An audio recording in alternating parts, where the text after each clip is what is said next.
All right, 8:47 a.m. I'd like to call to order the governance committee meeting for UCIDA and UCCRC. We'll start with the UCIDA meeting. May I have everybody stand up for the Pledge of Allegiance, please? I pledge allegiance to the flag of the United States of America and to the republic for which it stands, one nation, under God, indivisible, with liberty and justice for all. Do a quick roll call. Costa Wall, present. Mr. Kelly. Present. Ms. Silverman. Present. Thank you. May I have everybody quickly review the minutes from the February 9th meeting and perhaps move a motion to approve and support that? Motion. Second. All in favor? Aye. Thank you. Aye. Any public comment on any agenda items? No? All right. I don't believe we need an executive session. We do have a short amount of time. So what we're thinking is maybe the IDA housing policy discussion, which we wanted to discuss briefly, not go in detail, can be shelved until the May meeting, if that's okay with everyone. I'm happy to briefly go into it if need be.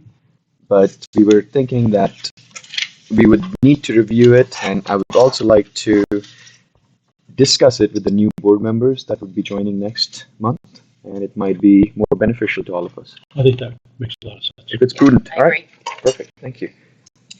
For new business, there are a few items that we should quickly discuss. There'll be one item that we should think about, the new member orientation, and Hillary, perhaps you can go a little bit deeper into that.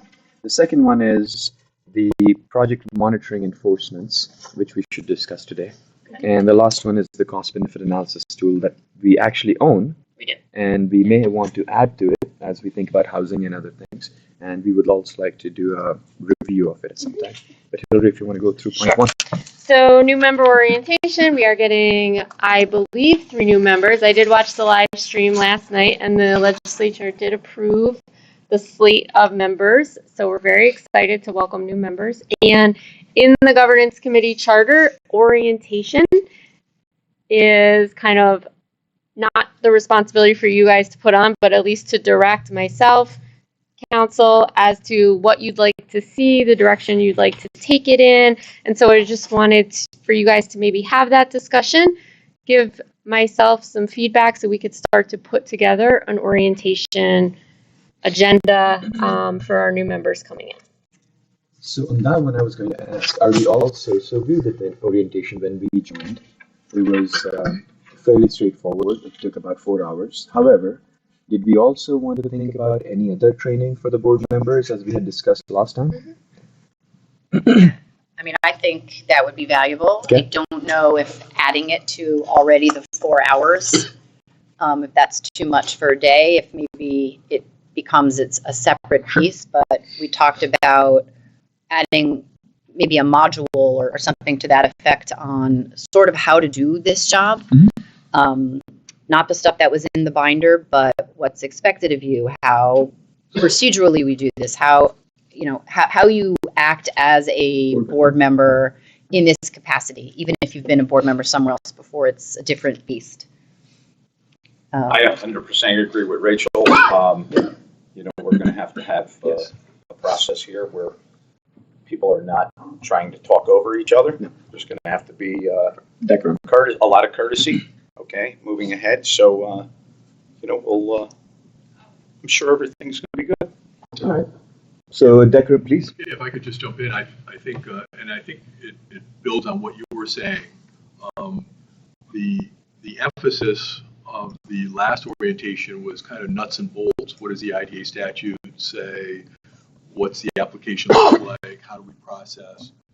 Maybe you need to start at a higher level in terms of what's the purpose of the IDA, what kind of projects do you want to approve and consider, and also for board operations, decorum, comity, collegiality. Yeah. So, mission. Mission is the other part.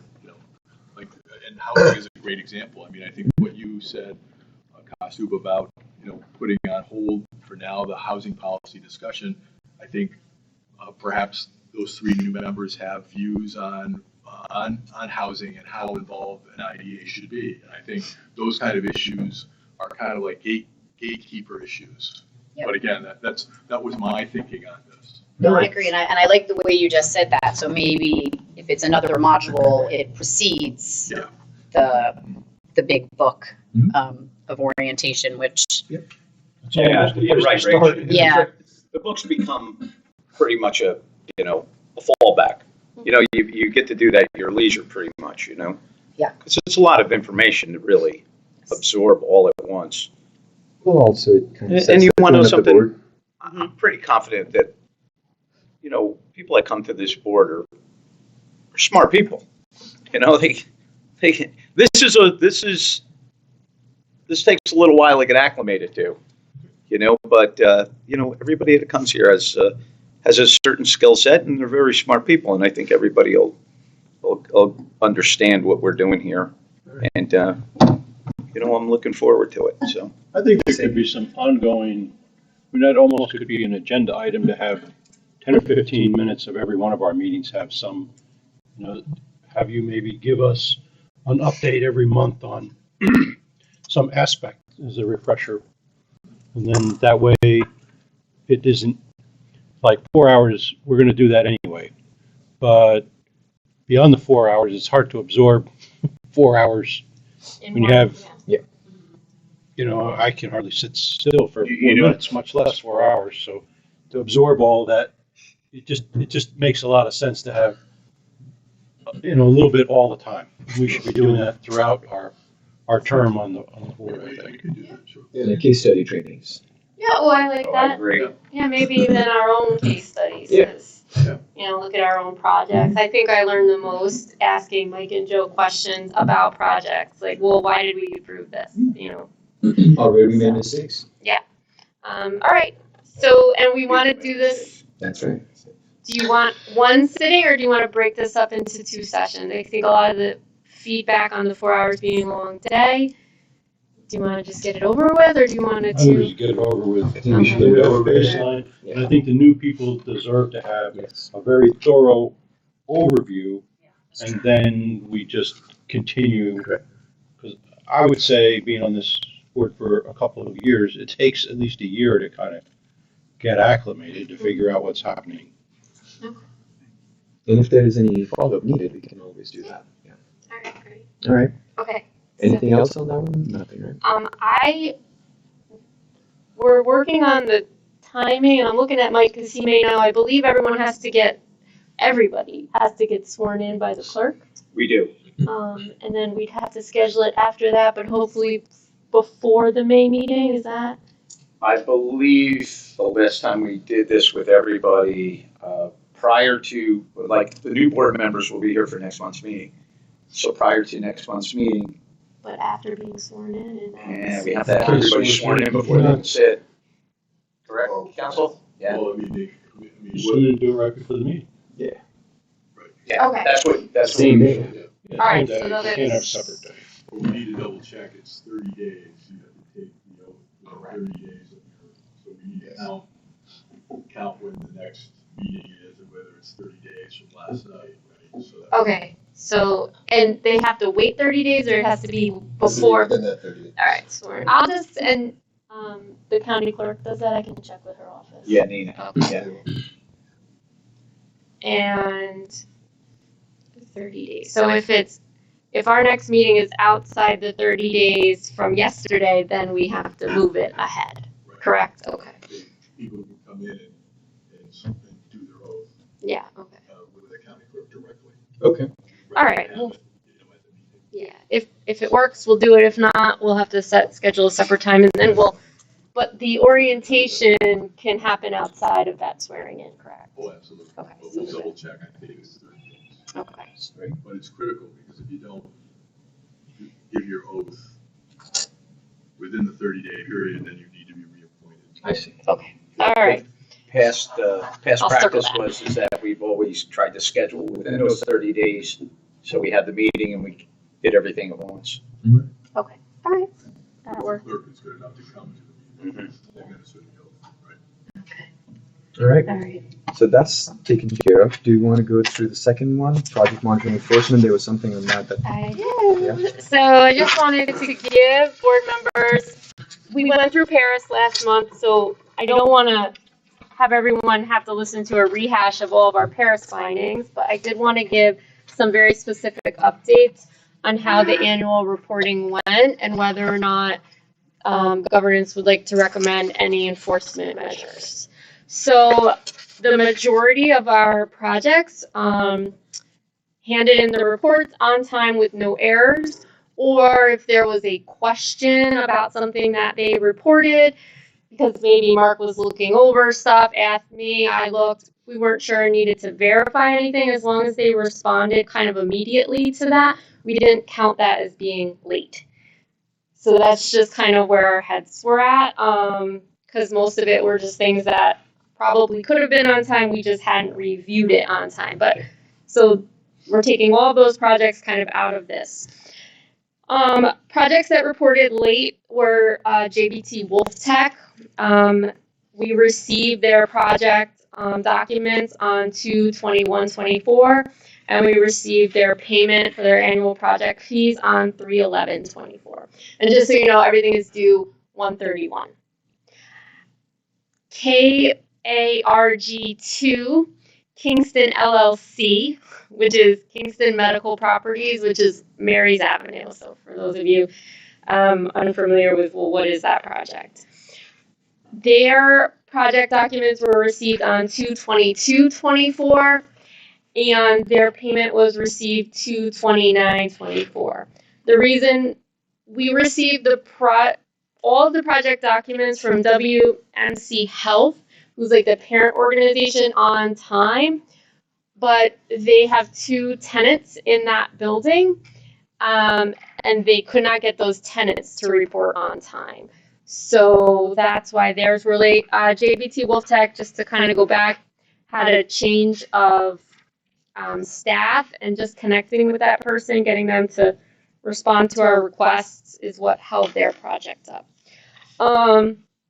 The only other project that was late in any kind of sense was Gardner Library. Although they submitted all of their documents on time, we monitor them because they have an outstanding bond with us, and they did not submit their bond documents, and we needed those to close the audit, and we had a somewhat difficult time getting them to give us those documents. There was a little confusion on like what a bond is and where they may locate those documents, but the lateness in receiving that did kind of hold up the close of our audit.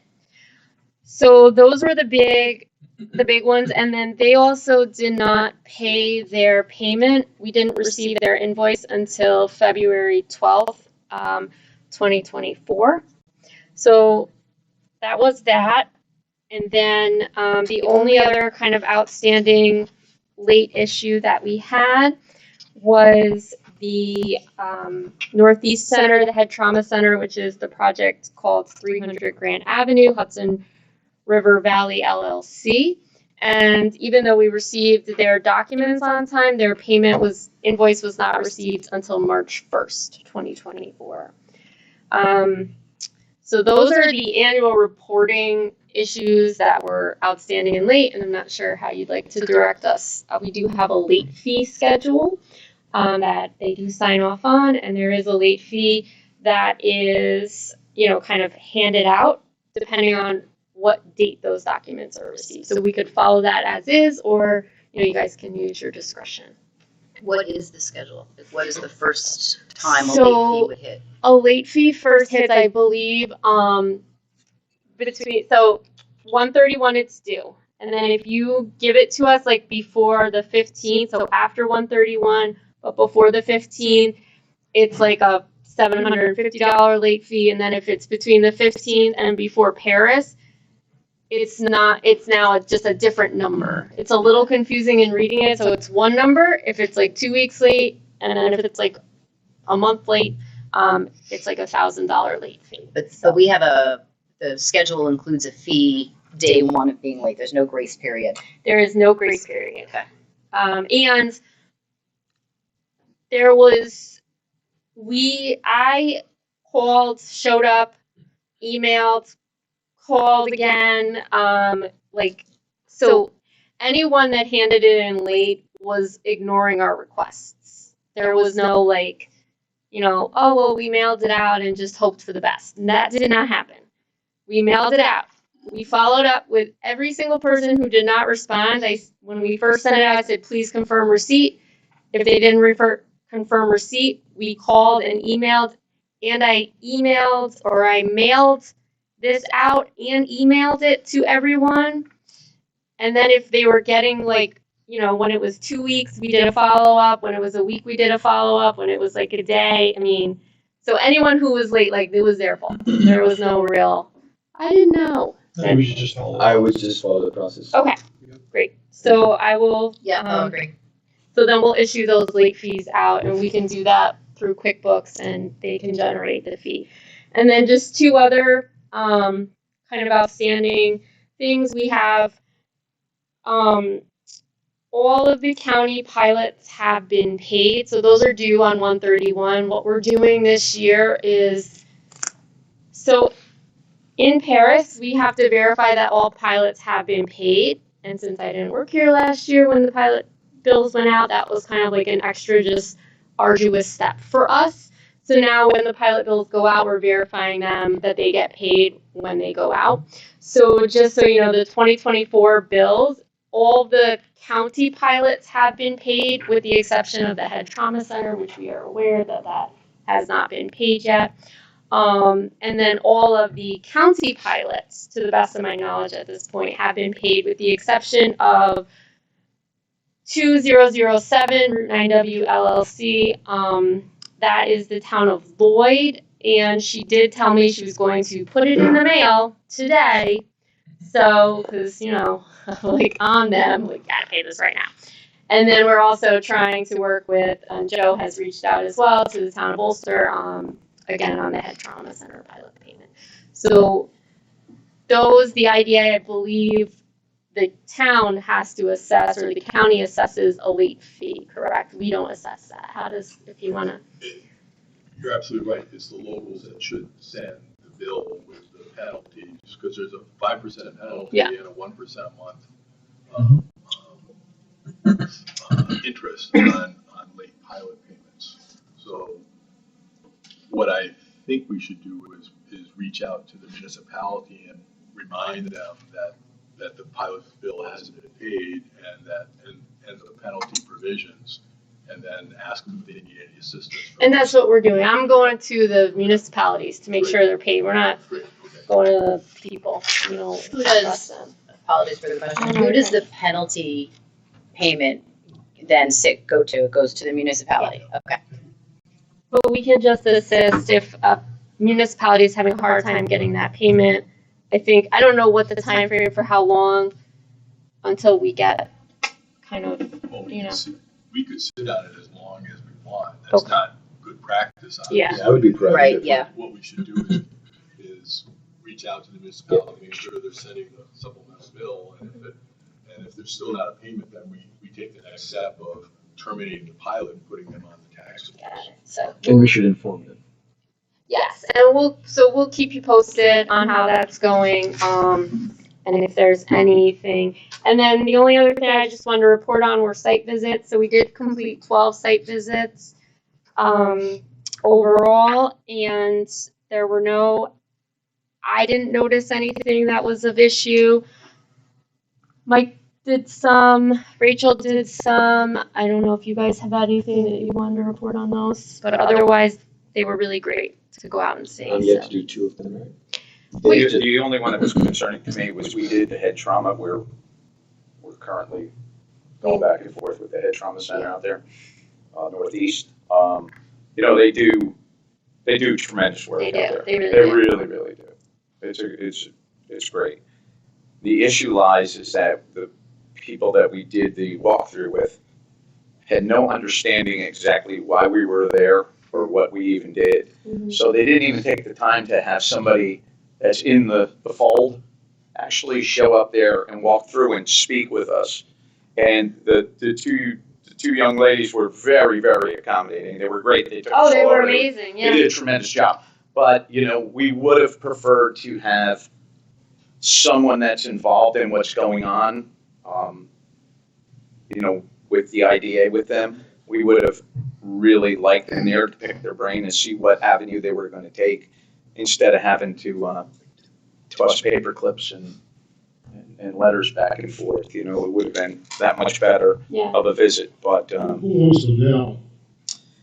who currently owns the Northeast? I have it as Hudson River LLC. That's an LLC. I know that, but I don't. After Tony Salerno died. Yeah. It's like I said, once again, they do tremendous work out there. It's just that, I'll let Joe actually touch base on this later on, maybe, of what's going on. We sent them a letter. We did send them a letter. Right. They asked us for a modification of the pilot agreement. A freeze. And we at the staff level looked at that and said that just doesn't work in our policy and our mission. I mean, the idea here is that as a project goes through its life, it's supposed to ultimately go on the tax rolls and pay full taxes. Mhm. And if we open it up to them to modify their pilot agreement, you'll have a line of people running out of the county office building looking for similar accommodations. But aren't they pretty much done by this time? They have 2 or 3 years They left have in there. 5, I believe, five? 5 years Okay. because it was a deviated 30-year pilot. Okay. I see. So they're getting to You the got it right near the end. end of their 5 years. Hi, good morning. Yeah, Mr. so, Lindy. so with them being right there, Oh, as Joe stated, but that's the only issue I had on site visits, yeah. And we did try to pick ones that, had things that, maybe needed a closer look. So we did try to, pick ones that like the Northeast Center, ones that maybe, had some issues. So. So on that one, they have a 30-year pilot. Is it a declining pilot? No, it's actually a fixed payment, and the fixed payment increases over time. So are they close to, when they get to the year before, will they be within a few percent of market? Well, that's a good question. And that's the question, Right. Their view is that they're paying more under their pilot agreement than they would otherwise. And our view is if that's the case, then ask us to terminate the pilot and we'll put you back on the tax rolls. What's the rationale? So are they able to get an assessment from the assessor as to what the value is? And then it would seem to me that they should be able to figure that out. And if it's less expensive for them to be at market, they should request the determination. And I think we would entertain that. Absolutely. Yeah. But I think we presented that to them also, that finding, but I don't know if we have any We correspondence. haven't heard anything since then. There's been no, other than letting us know via email that they were disappointed with our answer about not modifying the pilot. There's been no further They discussion. want to extend the pilot that they think costs them more money? Mhm. Come on, that doesn't And- make sense. And reduce it. Yeah. They also And wanted to reduce it, reduce yeah. it. They want us to reduce the pilot so You wanna they pay pay less. less Than it is. It's almost, Steve, it's almost putting us in a position where they don't answer that we enact a clawback, and, it just doesn't make sense. Like Joe's saying, they should just come and say, hey, we're going to terminate, and just put themselves back on the tax rolls. which they certainly could. Correct. And there is no current assessment in place? There is a fair amount of background on this. Do you want to go into exempt session to discuss? Yeah, this a we little probably further? should. I think that might be a good It idea. would be helpful for us to understand Yeah. that. Yeah. Well, why don't we finish This, everything else yeah. and then Okay, and then put we that could at do the a, end for like a break Yeah. between the two meetings. yeah, okay. And we could do that in an exempt session in the regular meeting, because it's not really can an do that agenda too. item Yeah, on sure. here. We can do that too. Yes, Okay. that's a good idea. So that way we Plus, can she get join. into. Plus, Rashida Okay. can join too. Yeah. All right, so, so do you want me to quickly go over the cost benefit analysis Yes, tool? please. Yes. So as you are probably aware, whenever the IDA has to do a project, there needs to be a cost-benefit analysis. In digging through the files, we've already purchased a cost-benefit analysis tool through the MRB group. Mike had followed up with Rose too to get an opinion on was this working when we were using it and were they satisfied? And I believe Rose said it was a good product, correct? The original was crap. not good. But this one was good. We had been using Info Analytics that they were not happy with, and we switched to the MRB. So I reached out to them. They gave me a copy of the tool, so we have that we can use. And on here is some examples that they had sent over for you guys to look at it, kind of when you use it, what you will get from them. They have upgraded the tool to include housing and mixed-use projects, so we can pay a one-time fee for the upgraded tool should you choose to want to do that. And then there are lots of videos they sent along on how to use it that I'd be happy to share if anyone wants to kind of deep dive into it, but I thought I'd bring this for you guys to kind of review and make a decision on whether you wanted to continue using this as the cost-benefit analysis tool for projects. I have a question. Do they do this as like a projection on something that's presented to us as a project, or is this actual real-time, we've been working and just want to assess what the cost-benefit analysis is of something that had a pilot 10 years ago? I'll let you. Yes, prior. This is an estimate of what the cost benefit, and that's what in discussing this with Hillary. We expect to be doing projects in the very near future because she's really shaking trees. Right? Good. Right. And so, as part of your review of a project, you need to have a cost-benefit analysis in front of you. And Chris and I work with a number of, obviously a number of IDAs throughout the state. Some IDAs use the MRB program. Some IDAs have something on their own, and some IDAs hire an outside consultant and then push and either eat that consultant's cost or push it to the project applicant. The bottom line is that, and that's why Hillary reached out to NYEDC to get a copy of this document, is that this is really kind of the middle of the road, if you will, of what IDAs in upstate New York use. So if you're using this, you're in the bell curve. This is being used by 40 IDAs. I did talk to the guy. There's 40 outside of New York City using their product.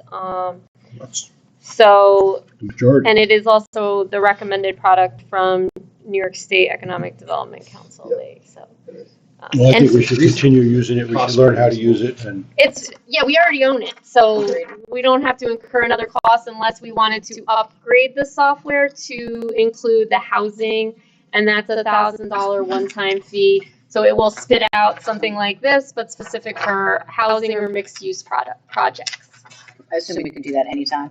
Yeah, there's no we don't have to. let's do that when we have a project done. Yes. So Yeah. Hillary and I were talking about it. I was thinking it would be a good idea to have a little more information from them in terms of what it actually looks like, because the drivers they may have for the model may not exactly fit what we want.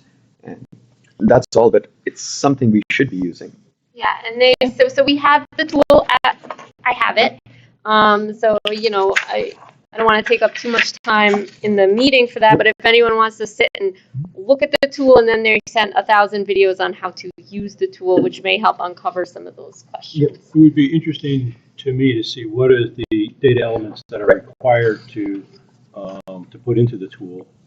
And then we could actually do an example of we could run one of our own projects against it. and see how it looks. And I think that would be, for me, it would be very useful to be able to see that, to see what are the data elements that are going into it, and then what does it produce, so that I could understand it better. Yeah, and not knowing it, I don't understand it too much at this point either, but yes, I think we could. No, that's fine. If we're going to use it, we should understand it. I agree. We should know the drivers and the outputs, as Steve Yeah. was saying. Also, I think it would be helpful in us making the decision on a lot of housing matters if we undertake those. Yeah. Right, because it's the cost benefit. And Well, I think it's important to, just to figure out what we already have. Right. And before we expand, but I think that will, I just feel like baseline knowledge would be very helpful to us. Yeah. We're going to use the tool to know, Yeah. what goes into it, and what is it, how does it work? So we can see it. And I'd be happy to send you guys everything that they sent to me, and then if you want, we could set up a call with them. I think Two. that would be, maybe we could do Yeah, a call with them where they might do a demonstration of it. Yeah. Over Zoom or something, or whatever we have to do to have it be appropriately, which we probably could have Zoom. I think if we're not conducting IDA business, and someone's doing a demonstration of a product, can we do that via Zoom, or does it have to be? I think that's, as long as you're not making any decisions, no Right. policy decisions, you're not buying, you're not just determining to buy it then. If No. this is, quote, simply education, I think that would Okay. fly. Yeah. All right, So you great. could have a forum on the call, if you so desired. And I we mean, could- obviously, it'd be safer if you just had three, but that's, if a number of board members are I interested in think this, that's, then. we should all see it. I think this is foundation. Yeah. So, In I fact- just want to call this 9:18, and the schedule for the regular board meetings is 9 to 11. Yes. So that would put us, I have a hard stop at 11. Okay, yeah. I apologize. And maybe we can add that or a part of it to the director training. I don't know how to work it. I just got all of this. Oh, no, we should like, have so the representatives demo yeah. that, I think we should and demo we it. should have both of them there. That way we're able to, we can all Kind of see it see how in it works action. Yeah. together, and then, I think that's, as we're going forward and evaluating project, this is a real cornerstone of Oh, the absolutely. benefit that we produce. We should really understand that well, and I think that the new folks should have the same benefit. We should all learn it together so that we are able to make reasoned decisions that we can defend. Okay, Agreed. great. So All I'll right. put that together, and then we'll do it via Zoom. All right. And we can always post the link publicly. So Everybody yeah. watch That's right, anybody can watch it. Okay. Okay, so is that what we have on that? That's all I Okay. had. I wanted to just bring that to your attention. And we Any can other work. discussion we need? No? May I please request a motion to adjourn? So moved. Second. All in favor? Aye. Aye. Thank you, meeting adjourned. And I'll quickly jump onto UCCRC. I'd like to call to the order meeting of UCCRC Governance Committee, April 17th, 9:20 a.m. Costa present, Mr. Kelly present, Present. Ms. Silverman. Present. Thank you, we have a quorum. Approval of minutes. If nobody has an objection, I'd like to mimic the approval for UCIDA Governance Committee meetings to reflect here. So moved. Thank you. We don't need an we don't have public comment, I We need a believe? Get a second on that. Sorry. Oh, second? Yes, second. Second. Yeah, just basically, this is the form of a question that can be answered later. But my understanding of what Joe says is an exemption session. I think you're referring to attorney-client privilege. And my understanding of Joe's is the same, is that attorney-client privilege would be the members directly asking questions and the attorney conveying information without the discussion amongst themselves. So that would be my understanding of what you were referring to as exemption session. I'm not sure what the context is, Bill. What's Just want to make sure I'm this is coming understanding the concept of exempt session in this, for this body is. Executive session, the regular meeting you're talking Yeah, executive session would allow discussion amongst the members. Exempt session is simply so that the attorney Oh, can right, convey yes, yes. information and all questions To are provide directly advice. to the attorney, not amongst themselves. Right. The Okay. attorney needs to be present. Needs to be present. Right. There will be discussion among the board members with the attorney in the room. Yeah. Because it's impossible not to have an interplay of attorney discussion, advice without the members talking among themselves with the attorney present. But the attorney will be present providing advice on the topic that is the subject of the exempt session. Thank you. All right. We don't need an executive session right now unless there's a need. All right. Old business and the new business should reflect the discussions in the IDA meeting for governance committee earlier. And if no comments on that, may I seek an adjournment motion, please? So moved. Second. Thank you. All in favor, aye. Aye. Meeting is adjourned. Thank you so much. So you We'll take a break and kill this